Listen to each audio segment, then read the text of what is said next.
Salam Pancasila. Salam Pancasila. Kembali lagi di NCB Indonesia, sebuah wadah penyiaran untuk membangun karakter kebangsaan, dan kali ini ada di segmen NCB Interaksi. Bersama saya Brian Basak Marata atau akrab disapa Bung Ibeng. Di sini sudah ada senior kita. Wah, senior. Sudah Mas, bisa hadir di sini. Iya. Mas Jasma. Iya. Nanti sambil kita ngobrol santai Mas ya. Dalam arti ini Mas, ini kan programnya NCB Interaksi. Itu tadi yang aku bilang prolognya. Kalau nggak bisa aksi di jalan, kita aksi di media sosial. Nah ini segmennya memang agak lebih milenial sih Mas. Oke. Buat sobat interaksi di sini, Mas Jasma ini kan jam terbangnya juga udah panjang nih, portofolionya nih kan. Sekarang lagi aktif di Pusat Studi Pancasila UGM, Universitas Gadjah Mada, dan juga ketua umum saya nih, ketua umum Gen Muda ISRI. Iya. Terus latar belakang memang konsennya di pendidikan Mas. Pendidikan. Lagi ya. S3 Pendidikan masyarakat. Pendidikan masyarakat. S3 Ketahanan nasional. Iya. Jadi gini Mas, ini aku coba untuk ngajak flashback ke zaman kita bocil. Jadi ada Main-mainan ya? Main-mainan. Oke. Jadi Pancasila itu kan ada 5. Iya. Nah, ada 5, karena ini juga durasi, dan ini segmennya adalah NCB, pilih 3. Oke. Nation Character Building. Oke. Jadi tentang semangat kebangsaan ada, prinsip-prinsip karakter itu seperti apa harusnya, dan harapan untuk bangsa Indonesia. Oke. Monggo, silakan pilih 3. Trisila ya. Siap. Set. Oke. 3 ya. Ini Oke. Oke. Boleh. Loh, ini sampean Oh, ambil. saya. Oke. Buka. Ini saya bacakan. Yang pertama, Gotong royong. Ya. gotong royong. Oke. Gotong royong ini identik dengan Gotong royong. Pancasila itu tadi ya. Ya, ini kebetulan sesuai dengan disertasi saya ini. Oh gitu. Disertasi. Iya. Ini sampean udah berapa tahun untuk S3? Ya, ini tahun kedua. Tahun kedua. Iya. Oke.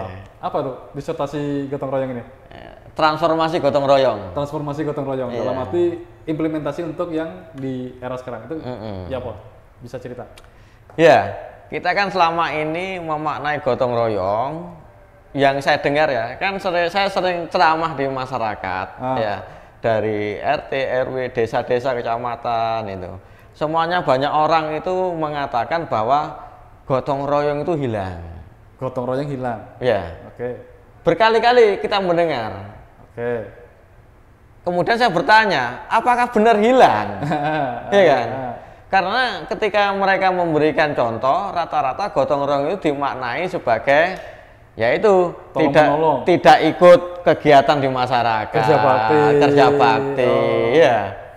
Era-era ke SD. Nah, iya, jadi masyarakat kita memaknai gotong royong adalah sebagai aktivitas fisik yang tradisional kayak tradisional gitu. Seperti itu. Makanya sering mengatakan gotong royong itu hilang. Maka kita sebagai pemikir ya, kan mempertanyakan apakah benar. Oke.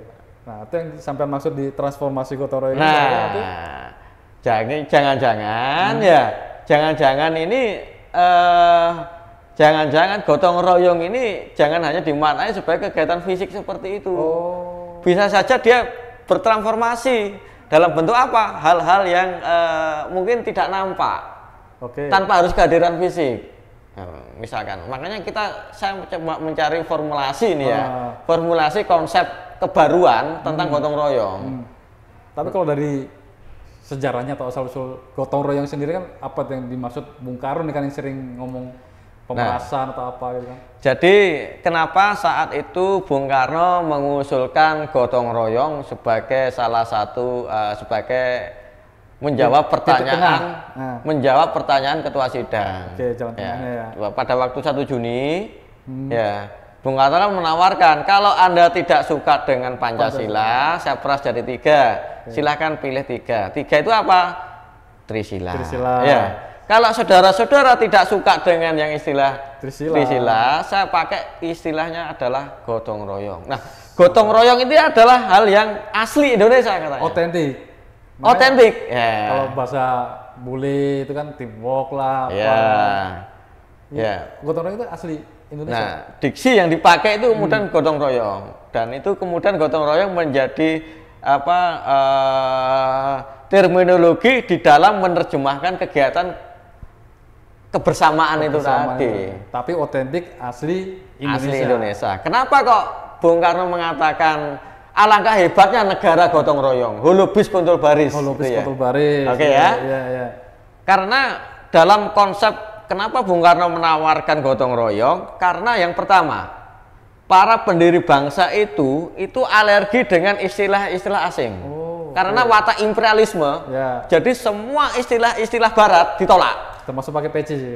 Identik dengan kebangsaan ya. Pakai menggunakan identitas yang asli Indonesia. Ya. Makanya Bung Karno, ketuhanan itu memang bukan konsep asli Indonesia. Ya. Kepercayaan. Karena negara lain juga ada yang namanya ketuhanan. Kemanusiaan juga bukan konsep asli Indonesia. Ya kan? Oke. Negara lain juga ada kemanusiaan. Iya. Persatuan, kebangsaan itu tidak hanya. Nah, maka bahkan ya, nanti pada waktu sidang BPUPK yang kedua, bentuk negara republik aja ditolak. Karena itu konsep barat. Gitu ya. Sampai segitunya loh. Ya. Oke. Makanya mengusulkan istilah yang asli Indonesia. Bentukan ini gitu ya. Iya, tapi ada diskusi nanti lanjutnya. Dialektika lah. Nah, tapi sebelum masuk sidang kedua kita ngomong sidang yang pertama. Nah, maka kalau Anda tidak suka Pancasila, Trisila, ya sudah, ini yang asli Indonesia adalah Pancasila, gotong royong. Dan itu Bung Karno yang mempopulerkan. Ya, istilah itu dipopulerkan oleh Bung Karno dan kemudian dia menjadi terminologi. Tapi kalau saya disuruh memilih, saya memilih Pancasila sebagai dasar negara. Dasar negara, oke, setuju. Ya. Oke. Ya, jadi kenapa Bung Karno memeras Pancasila, Trisila, dan Trisila? Karena untuk menjawab pertanyaan ketua sidang dan peserta sidang itu alergi dengan istilah-istilah Barat. Oke. Barat adalah imperialisme. Karena ada imperialisme itu. Iya. Ya. Termasuk konsep-konsepnya itu ditolak, bayangkan loh. Betapa nasionalismenya sekali para pendiri bangsa itu. Sementara kita memang harus membangun negara ini mau gimana. Sedangkan Indonesia itu harus bergaul dengan bangsa-bangsa yang lain. Itulah ya nanti menimbulkan perdebatan saat kita memilih negara republik. Republik dan parlemen itu tadi ya. Serikat apa? Negara republik atau kita membuat bentuk baru. Ya. Ada juga. Ada usulan itu. Iya, karena republik kan istilah asing. Maka harus ada istilah baru demokrasi yang asli Indonesia. Sampai segitunya. Hingga akhirnya di voting itu.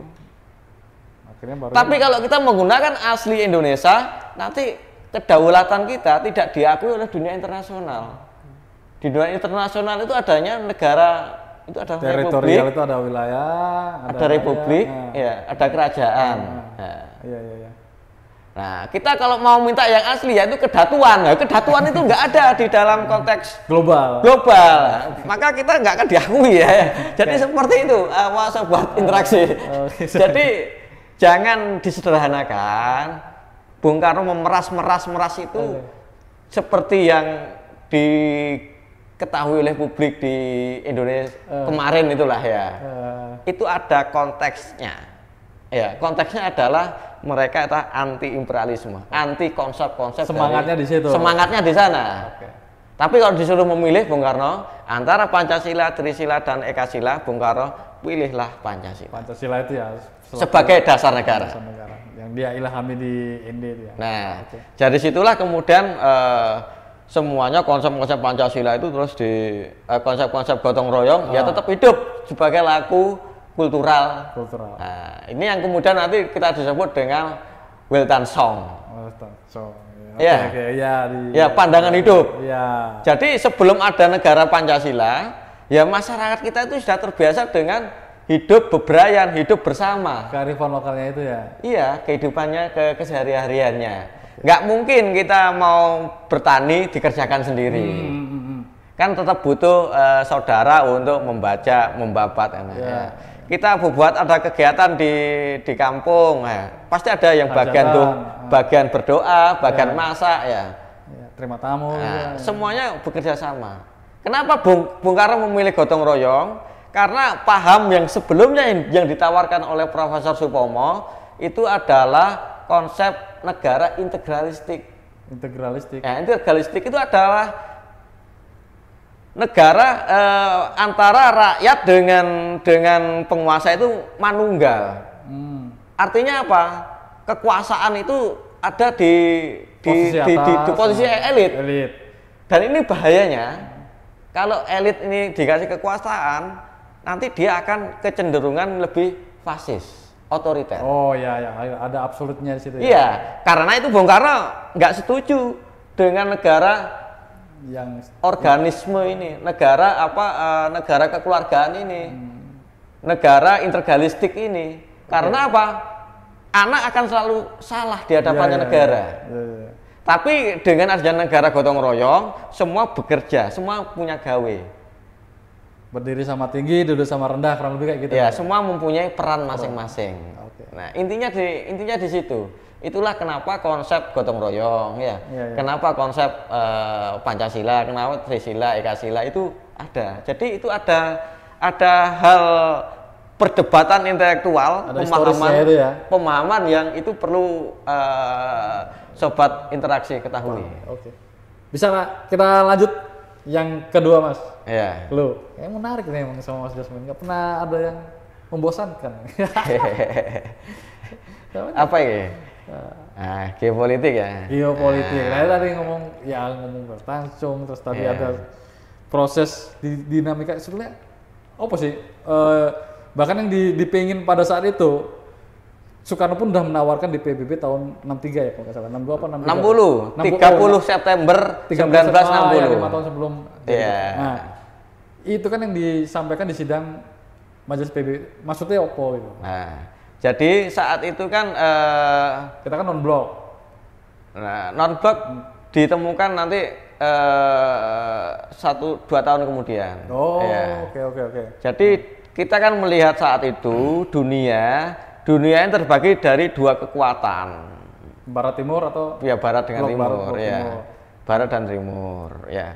Maka perang dingin, itu secara geopolitik itu Rusia itu atau Soviet saat itu ya. Dia itu punya ketahanan yang luar biasa. Jadi dalam geopolitik orang-orang di Rusia itu kalau ada perang dingin itu dia akan tetap bisa bertahan terus. Direvisi. Iya. Tapi kalau Amerika main hantam kapitalismenya. Iya, kapitalismenya itu. Maka saat itu termasuk Cina kan juga tidak masuk di dalam blok barat PBB. Oh. Ya kan? Oke. Nah, pidato to build the world new di dalam 30 September 1960 itu melihat ketidakadilan dalam membela orang-orang yang lemah, negara-negara berkembang dan kecil. Makanya Bung Karno menawarkan Pancasila untuk masuk di dalam piagam PBB. Bahkan yang baru-baru ini aku baca itu juga malah Anthony Giddens yang ngomong tengah, mirip juga kayak Pancasila. Ya, maka pidato 30 September 1960 itu menawarkan, Bung Karno menawarkan agar dalam statuta atau piagam PBB itu ditambahkan yang namanya Pancasila. Kenapa? Ya, 5 prinsip itu. Yang pertama, ya, karena dunia itu masih tetap tidak adil saat itu. Karena tidak ada. Makanya Bung Karno mengatakan, kami memang mempelajari deklarasi independennya Amerika. Ya.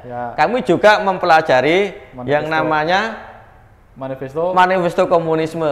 Ya. Tapi di negara kami ada sesuatu hal yang berbeda. Ya. Sesuatu yang berbeda itulah yang kemudian kami sebut Pancasila. Maka Marxisme, Pancasila dikatakan dia sama dengan yang namanya Marxisme, yaitu secara konsep sangat berbeda sekali. Bukan Marxisme malah. Ya, bukan Marxisme, apalagi komunisme, ya kan? Ya. Jadi orang-orang yang harus masyarakat kita harus diedukasi bahwa di negara Indonesia itu ada sesuatu yang berbeda dari 2 konsep itu. Contohnya apa, Mas? Misalnya apa karena adat Minang itu sendiri juga beda yang ditawarkan Bung Hatta lah maksudnya kan. Terus adat Jawa yang ditokohkan Bung Karno, Sulawesi kan memang kulturnya beda-beda. Iya. Atau Karena yang dilihat Indonesia secara pemahaman geopolitik ya. Jadi geopolitik itu seperti ini, teman ya. Konsep geopolitik itu adalah bagaimana dia membangun sebuah negara, bangsa ya. Bangsa itu bisa tumbuh karena seperti teorinya tumbuhan. Oke. Tumbuhan itu ketika dia tumbuh, dia ingin melebarkan dirinya. Oke. Ya kan? Tumbuh. Nah, ya kan? Ya. Nah, otomatis ketika ada overproduksi, mereka akan menjajah. Pasti itu. Karena apa? Overproduksi. Ya. Nah, itulah watak imperialismenya nanti muncul. Ekspansif. Karena apa? Secara geopolitik mereka itu membutuhkan barang-barang saya ini juga laku di negara-negara lain. Oke. Ya. Nah, sedangkan Indonesia itu geopolitiknya berbeda. Ya, sampai katakan tadi ada Minang dan seterusnya. Iya. Bali, Jawa. Itu disatukan karena apa? Bukan karena kesamaan agama, wilayah dan seterusnya, tapi karena perbedaannya. Jadi cita-cita itulah. Ya, jadi dikatakan dalam konsep teorinya kebangsaan Indonesia, kesamaan cita-cita. Persamaan nasib itu tadi juga ya. Kesamaan nasib ya. Jadi yang namanya kesamaan cita-cita, kesamaan nasib itu bisa menjadi konsep geopolitik Indonesia. Oke. Bahkan yang termasuk yang pembahasan Piagam Jakarta itu juga kan akhirnya ada kesepakatan gitu kan. Iya. Nah, bayangkan itu, satu orang tidak setuju itu dihargai kok. Iya, makanya itu. Kalau voting-votingan itu hilang itu udah. Iya. Nah, itulah hebatnya para pendiri negara. Ya, kita harus berbangga memiliki pendiri negara yang walaupun orang lemah, tetap dihargai identitasnya, tetap dihargai pemikirannya dan haknya. Karena konsep geopolitiknya bersama, satu kesatuan itu, satu pikiran. Beda dengan daerah lain, dia melihat dalam satu wilayah karena mungkin satu ras, satu wilayah, satu daratan, mazhab, agama, ya boleh seperti itu. Nah, tapi di Indonesia tidak menggunakan konsep itu, makanya Bung Karno mensitir konsep-konsep yang progresif. Seperti siapa? Otto Bauer, Ernest Renan, Leadership, the Freedom, the Assembly, satu cita-cita mulia yang akan diwujudkan bersama-sama. Nah, itu kalau bahasanya Benedict Anderson itu Imagine Community. Ya. Setuju. Nah, maka geopolitik Indonesia hari ini ini harus hadir dalam geopolitik yang lebih besar. Bagaimana Indonesia menjawab tantangan dunia. Peran itu tadi ya. Peran ini. Kenapa? Indonesia itu suka tidak suka masuk G20. Masuk kelompok 1 trillion US dollar. Artinya ke depan masa depan dunia, Eropa itu masa lalu. Amerika hari ini. Masanya hari ini. Dan mulai decline. Nah, masa depan itu siapa? Asia Pasifik. Setuju. Nah, maka kenapa Indonesia itu penting secara geopolitik memainkan percaturan politik dunia global. Kalau kita tidak, kenapa saya katakan hari ini yang leading itu Asia? Tengok aja negara-negara di Asia yang leading hari ini, yang masuk kelompok 1 trillion US dollar itu, yang pertama itu adalah Cina jelas, Korea Selatan, Jepang, Korea Selatan, Asia Timur, India, dan Indonesia. Jadi istimewa. Jadi sobat milenial sobat kita semuanya, kita tuh jangan minder sebagai bangsa. Jangan minder. Kita bisa memainkan peranan yang aktif di dalam peran dunia global. Ada kesempatannya. Terbuka sangat luas sekali. Di masa depan ini terbuka sangat luas sekali. Kemarin saya satu pesawat, saya satu pesawat dengan anak-anak muda. Saya pikir itu dia itu mau jadi militer. Oh, Setelah saya tanya, karena dia pakaiannya cepak, pakai batik lengan pendek, nah, rapi lah. rapi. Saya tanyain, mau kemana dek? Saya mau ke Jepang mas. Kerja di sana. Kenapa? Ya mau kerja. Kerja apa di sana? Di sana mau jadi petani, Ya, tahu. peternak. Ya. Artinya apa? Indonesia itu punya peranan penting di negara-negara di Jepang misalkan. Ya. Di Jepang itu ya, di Jepang itu sekarang banyak manulanya. Populasi ya. Ya. Maka membutuhkan sumber daya dari SDM. negara-negara, salah satunya penyumbang kemajuan di Asia. Indonesia memiliki peran penting. Itulah kenapa pentingnya kawan-kawan muda ini ya, belajarlah selain bahasa Indonesia. Oh, oke. Ya. Menjelajahlah di luar Indonesia. Nah, itu nanti itu akan memainkan geopolitik. Ya. Ya bahkan para pendiri bangsa kan juga kayak gitu. Iya. Bahkan kalau Anda pergi ke bandara-bandara internasional ya di luar negeri, Anda akan melihat apa?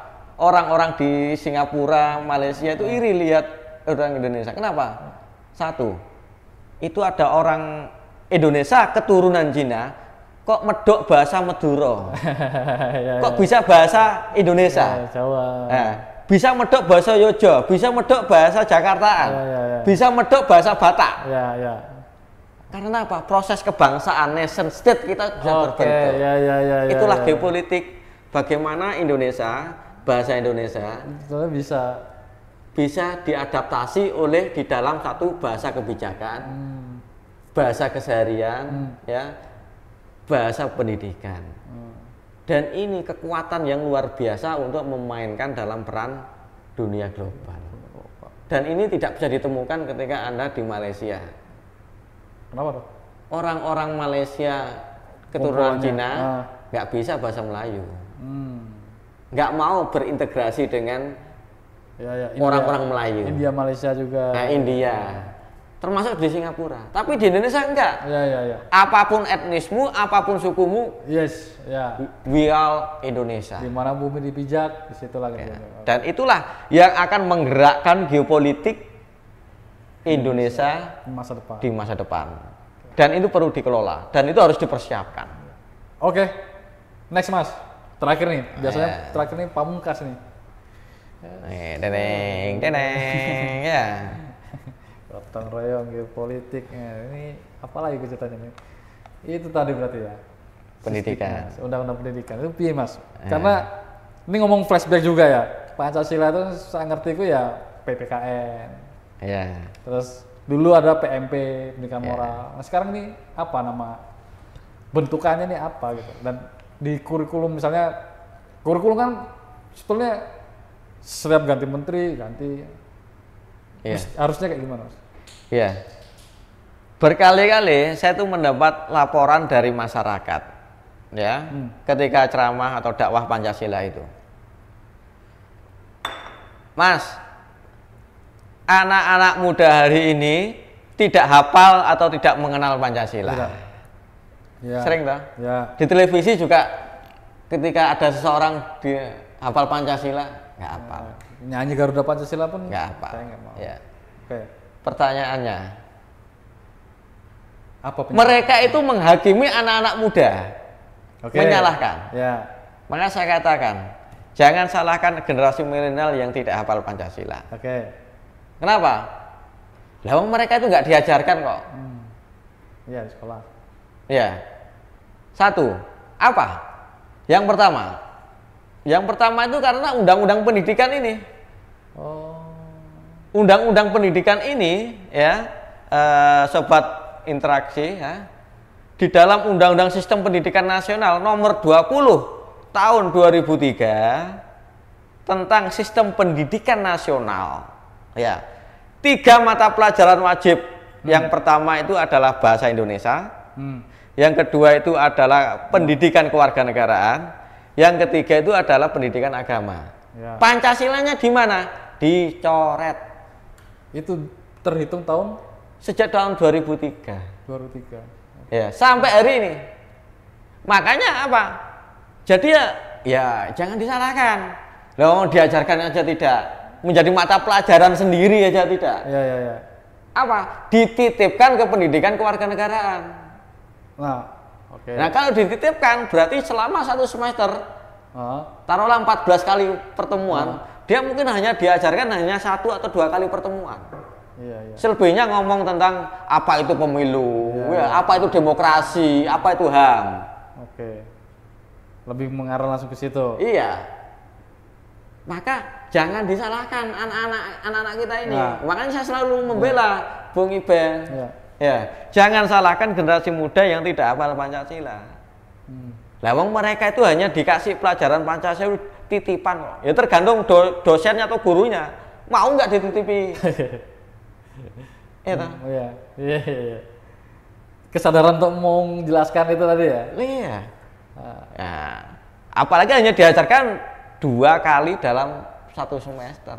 Ya pasti nggak tahu lah. Nah, karena itu ya kita perlu terus mengadvokasi agar undang-undang sistem pendidikan nasional ini untuk direvisi. Dan harus ada Mata pelajaran Pancasila harus menjadi mata pelajaran Utama. wajib di sekolah pendidikan dasar sampai SMA dan perguruan tinggi. tapi untuk tenaga pendidik sendiri sudah siap. Loh, kita punya fakultas Iya, iya. IKIP kok. Iya. Iya. Iya, iya, iya, iya. Ya, di sana ada prodi. Prodi Pancasila itu ada, pendidikan Pancasila ada. Itu sudah siap juga ya. Ya, infrastrukturnya sudah siap. Sudah siap. Nah, makanya ini undang-undang sistem pendidikan ini harus direvisi. Harus diadvokasi untuk direvisi. Iya. Nah, karena apa? Cara terbaik di dalam pembudayaan Pancasila tidak ada satu kata pun yang mujarab kecuali melalui pendidikan. Oke. Ya, Anda mau percayakan pada keluarga, apakah setiap program mau mengajarkan? Belum tentu. Tapi juga arahnya juga harus edukasi, pendidikan. Nah, iya, Iya, pendidikan sejak dini gitu. hanya ada 3, pendidikan, keluarga, dan lingkungan. Ya. Nah, terus pertanyaannya, loh bagaimana anak-anak ini mengenal Pancasila? Nah, Pancasila sebagai way of life, Weltan Song itu tadi, dalam kehidupan sehari-hari. Iya, iya, iya. Nggak usah ngomong Pancasila, tapi tahu bahwa itu isinya Pancasila. Karena apa? Pancasila kan umum, abstrak, universal, Ya, kemanusiaan. setuju. Iya. Dan otentik Indonesia. Otentik, ya, dan ini seterusnya. Tak kasih contoh, apa bedanya pendidikan ideologi Pancasila dan pendidikan kewarganegaraan? Contohnya sederhana, ya. Saya itu pernah ke Singapura. Di sana saya melihat mahasiswa filsafat di Universitas Negeri ternama di sana. Wajahnya putih. Oke. Ya. Ketika saya tanya, bahasa sederhananya, Mbak, apakah Anda orang Singapura? Dia bingung, tidak bisa menjawab, saudara-saudara. Itu kalau ngomong kewarganegaraan. Nah, tapi ya, kalau apakah Anda orang Singapura? Dia bingung untuk menjawab. Tapi ketika tak ubah pertanyaannya, apakah Anda tinggal di Singapura? Iya. Itu apa tuh bedanya tuh? Nah, kalau saya orang Indonesia, itu ideologi. Oke. Saya Indonesia ideologi. Ya, saya orang Indonesia ideologi. Tapi kalau saya tinggal di Indonesia, kewarganegaraan. Kewarganegaraan. Oh, itu bedanya Pancasila dan kewarganegaraan. Itu bedanya pendidikan ideologi Sederhana itu Pancasila dengan kewarganegaraan. Jadi kalau pendidikan kewarganegaraan, yang penting saya bayar pajak, saya nggak ada tugas-tugas lainnya untuk membela tanah air ini. Naturalisasi pemain, misalnya bola. Ya, ada apa-apa ya. Ya sudah, selesai. Bisa nyanyi Tapi Indonesia kalau Raya. pendidikan ideologi, Iya, iya. Oke. maka muncul merdeka atau mati. Ya itu karena ideologi, karena tanah air harus dibela, nasionalisme. Nah, itulah yang disebut pendidikan ideologi, pendidikan Pancasila. Beda dengan pendidikan kewarganegaraan. Yang penting apa? Pendidikan kewarganegaraan, contoh lain. Ya, Bung Ibeng, air kerannya habis. Ya, Anda langsung telepon kepada BM. PDAM, gimana ini? Airnya kok mati? Macet. Nah, ini pendidikan kewarganegaraan. Oke, karena wilayah. Karena apa? Menuntut hak kepada negara. Ya. Oke? Oke. Ya toh? Ya. Nah, tapi kalau Bung Iban kemudian ada tetangganya, Anda minta dan diberi, itulah ideologi. Ideologi. Iya. Iya. Ya kan? Iya, implementatif ya. Iya, ya yang kesehariannya. Jadi ideologi. Anda menolong tanpa harus ngomong, nah itu sudah ideologi. Iya. Oke. Iya. Iya. Ada tetangganya kekurangan air, apakah Anda akan suruh beli? Oh. Kebanyakan mungkin tidak. Iya. Iya. Iya. Ya kan? Iya. Tetangganya, aku minta tolong diantar ke depan lah. Ah. Ya udah, ini mana 10.000, kan tidak mungkin. Iya. Iya. Ya itulah pendidikan kebangsaan. Itulah pendidikan ideologi. Ideologi Pancasila. Nah, tapi kalau, waduh, kok nggak ada angkot yang lewat ya ini? Nah itu warga negara berarti. Iya. Bisnya gitu ya. Ya base-nya seperti itu. Ya, jelas ya? Iya. Itulah kenapa pendidikan Pancasila dan pendidikan kewarganegaraan berbeda. Oke, sesederhana itu ya Mas. Ya, ini kan akumulasi pemikiran saya ya, untuk menyederhanakan Iya, konsep makanya. yang rumit ini. Iya. Ya, saya mencoba membuat analogi yang semoga bisa diterima sobat interaksi dimanapun berada. Oke, matur suwun Mas untuk waktu dan kesempatannya. Oke. Ini pembahasan yang sangat yang memang menarik dan juga memberikan kesanah juga ya. Maksudnya itu tadi dengan penjelasan yang sangat sederhana itu kita jadi paham gitu kan tentang ya Pancasila mungkin dianggap udahlah ini hanya slogan atau apa. Nah, ini mungkin terakhir nih Mas buat sobat interaksi yang segmen milenial nih. Apa yang mau disampaikan harapan dari Mas Jasma tentang pemahaman Pancasila ini? Iya. Yang pertama, kita itu tidak pernah bisa memilih dilahirkan di dalam rahimnya siapa, suku apa, agamanya apa. Kita tidak bisa memilih itu dilahirkan itu. Ya. Tetapi kita pahami bahwa kita ada itu karena buah dari warisan yang telah diberikan oleh para pendiri negara. Maka kita harus mengenang 3 hal warisan terpenting ini setelah saya refleksi selama lebih dari 15 tahun di menggeluti Pancasila ini ya. Yang pertama itu adalah kita diwarisi yang namanya itu adalah proklamasi. Ya. Tanpa ada proklamasi mungkin saya nggak bisa mempunyai cita-cita sekolah yang tinggi, gizi yang bagus, keamanan yang bagus. Belum tentu ya. Ya. Jadi warisan terbesar yang pertama itu menurut saya itu adalah proklamasi. Ya. Terus yang kedua Pancasila dasar negara. Nah, karena dengan Pancasila itulah semua keberagaman itu dipersatukan. Iya, betul, setuju. Iya. Ya. Ambon, Bali. Iya, nggak peduli kamu. Batak, ini kan. Iya. Dengan Pancasila, Bung Ivan maaf agamanya apa? Aku Hindu. Apakah dengan Pancasila itu kehinduan Anda itu ternodai atau hilang? Enggak. Identitas Anda sebagai orang Hindu tetap ada. Justru terjamin juga. Terjamin. Iya. Identitas Anda sebagai orang Bali, terjamin. Apakah Anda nggak boleh pakai ikat? Boleh. Iya. Ya kan? Iya. Dengan Pancasila justru menjamin eksistensi Anda sebagai orang Jawa, orang Hindu, orang Batak, orang Bhinneka Tunggal Bhinneka. Dengan Pancasila, eksistensi kita sebagai orang Hindu, Islam, Buddha, kepercayaan tetap dihargai dan dijunjung tinggi. Sehingga kita bisa bersatu. Ya. Terus yang ketiga, kita diwarisi dengan tanah air, Sabang sampai Merauke. Ya. Bagaimana agar wilayah Indonesia ini tetap menjadi utuh dan kita jaga bersama agar kita tetap bisa hidup damai di dalam keberagaman. Dan itu nggak bisa terwujud jika kita tidak memperjuangkan hidup damai itu. Maka kita harus bersama-sama merawat 3 warisan ini biar kita bisa hidup damai dalam keberbedaan sehingga kita bisa hidup lebih sejahtera. Seperti itu dari saya. Diversity in unity itu ya. Berbeda konsep itu sebenarnya. Yang mama tak ocekin tapi ya. Oke, nah itu slogan yang kemudian bisa mengikat juga persatuan dari. Itu karena konteks sosiokultural panjang lagi di Amerika dengan Indonesia berbeda.